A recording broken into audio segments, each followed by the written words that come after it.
Hi, I'm actor Ian Champion, and welcome to History of Horror Cinema, my personal podcast tour of the good, bad, and the ugly of horror movie history. If you like what you hear, please don't forget to hit subscribe. You'll Find Out, 1940. Before the grimness of war took direct hold on the American consciousness, there was still time for carefree horror comedy undiluted by mounting concern. A perfect example of this was You'll Find Out, produced by RKO in November 1940. It also came at an upbeat time for the studio itself, released from receivership in January of that year, and subsequently it splashed out on literary properties to herald its new prosperity. During its relatively short history, RKO Radio Pictures produced some of the truly classic films of Hollywood's golden age, standing the time against their biggest competitors, such as Citizen Kane, Bringing Up Baby, and Gunga Din. They made an indelible stamp on the horror genre as well, with arguably the greatest version of The Hunchback of Notre Dame starring Charles Laughton, as we have seen, and possibly their most successful film, judging from its many lucrative re-releases, King Kong, not to mention the cycle of distinctive horror films produced by Val Lewton in the 1940s, including The Cat People and The Body Snatcher. Low budget and title for sensationalism, they rescued the studio from later financial trouble. RKO, under their president George Schaefer's mantra, quality pictures at a premium price, were irreconcilably caught between trying to satisfy both the demand for A pictures and B pictures, unable to settle on an industry-recognizable house style or specialism like the gritty gangster films of Warner Brothers or the lush, glossy musicals of MGM. The same studio that in just 1 year would give us Citizen Kane was also the same one making vehicles for the Mexican Spitfire Lupe Velez. Fred Astaire and Ginger Rogers had a successful string of musicals in the 1930s here, and an element of variety glamour was maintained by their support of radio show bandleader Kay Kyser, around whom You'll Find Out was constructed. James Kern Kay Kyser was a radio personality fronting a hugely successful touring swing band that settled into a broadcasting run staying in the top 10 on NBC radio from 1939 to 1949. During that time, he developed an act that combined his band's music and singing with slapstick antics in his College of Musical Knowledge quiz game format. Kyser did not hog the spotlight like many band leaders. He allowed the star quality of his bandmates to shine, such as future talk show host Mike Douglas, vocalists Ginny Sams and Harry Babbitt, and comedian Ish Kabibble, whose wig-like dark basin cut is oddly reminiscent of Jim Carrey in Dumb and Dumber. Their on-air fame was parlayed into a profitable run of RKO films, beginning in 1939 with That's Right, You're Wrong, one of Kyser's many catchphrases. It was a thin caper solely designed to showcase the band, but producer-director David Butler watched it make $129,000, and so a lucrative series was born. You'll Find Out, 1940, was the follow-up, its focus on Kyser conveyed instantly by his name above the on-screen title card. This time Butler at least framed the band leader and members within a plot, albeit the overly familiar haunted house inheritance scam one. Bolstering the film's chances with 3 of the most recognizable names in horror was a smart move by the director, who had asked the studio to furnish him with 3 notable heavies. Though to some extent your enjoyment depends on how much you like swing sound, the result is a winning combination. The whole film is played as a spookily tinged spoof romp, with Bela Lugosi, Boris Karloff, and Peter Lorre all in on the joke, a consistent, irreverent tone that earns it entertainment value and goodwill. For those of us born after swing, the film begins with a live broadcast of Kyser's show, quizzing 2 audience members while the band showcase their sound. Their energy is infectious, with comedy set pieces tightly rehearsed, if a little overdone, punctuating the songs. Soon, we and the gang are transported to a date playing at a 21st birthday party for Janice Bellacrest, Helen Parrish, at a creepy mansion owned by her wealthy Aunt Margot, Alma Kruger. The band are spooked, understandably so when they're greeted by Margot's otherworldly glazed eyes. She is under the influence of a medium by the name of Prince Saliano, and claims astral familiarity already with Kyser's music. "It comes to me from another source." As Aunt Margot remarks about the paranormal origin of the faces that come to her, in walks Boris Karloff. Apposite timing like this runs through the film, adding to the fun.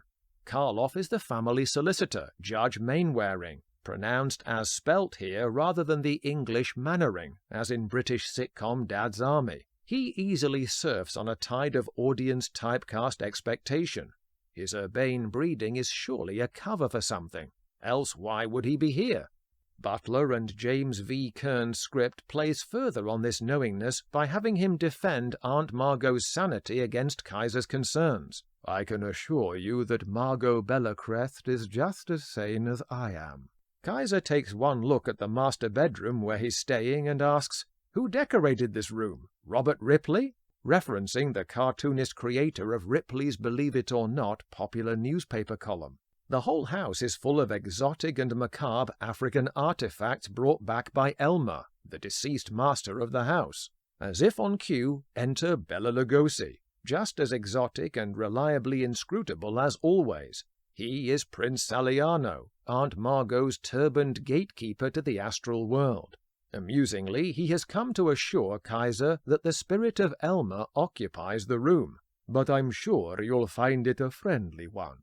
This, coupled with the evidence of a blowpipe dart attack embedded in the wall, is enough to convince Kyser that he should skedaddle with his band before the concert starts. Another fateful response is the sudden lightning blast that blows up the bridge, their only means of escape that night. Unseen forces seem to be conspiring to keep everyone confined together. When Janice goes to call for help, wouldn't you know, Karloff promptly sidles up to her and elegantly deadpans, "The telephone is probably dead." The guests were hoping to assemble for a Saliano séance under the beady eye of expert fake detector Professor Fenninger, but surely he won't be able to attend. And with an almost audible click, the last piece of the jigsaw slots into place, as the judge presents the professor already there, obscured all this time in an armchair. It is the silkily enigmatic Peter Lorre.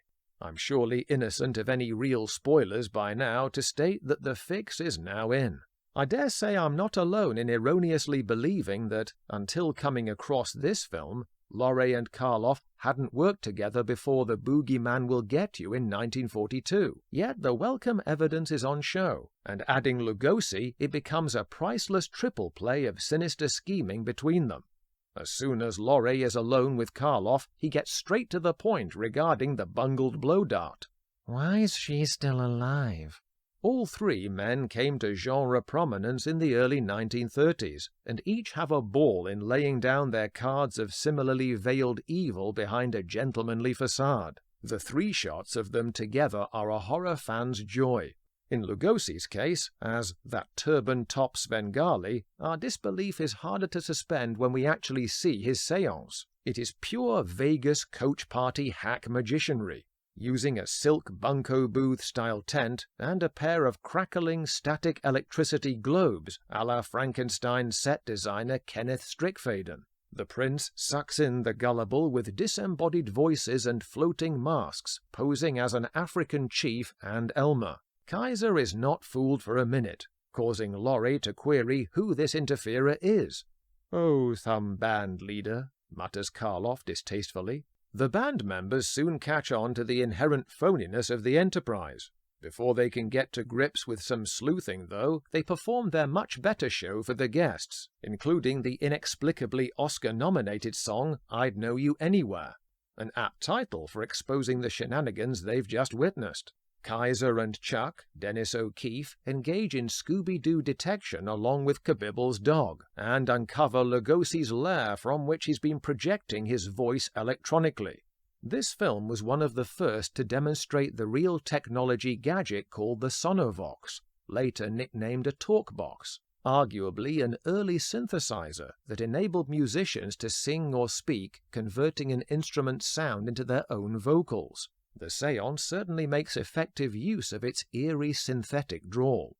Regardless of the elaborate stage management, even the horror threesome are no match for a bunch of intrepid musos, and a second séance of hokum is exposed by Kyser and crew as a sham.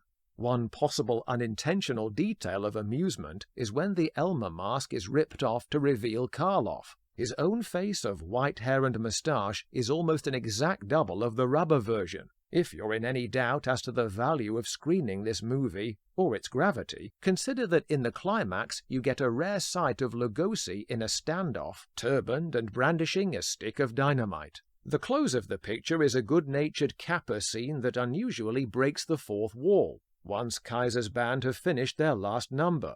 He takes a moment to address us directly, reassuring us in a folksy way that, far from being the nasty figures they portray on screen, in reality the trio of Karloff, Lorre and Lugosi, nice fellas and good friends of mine.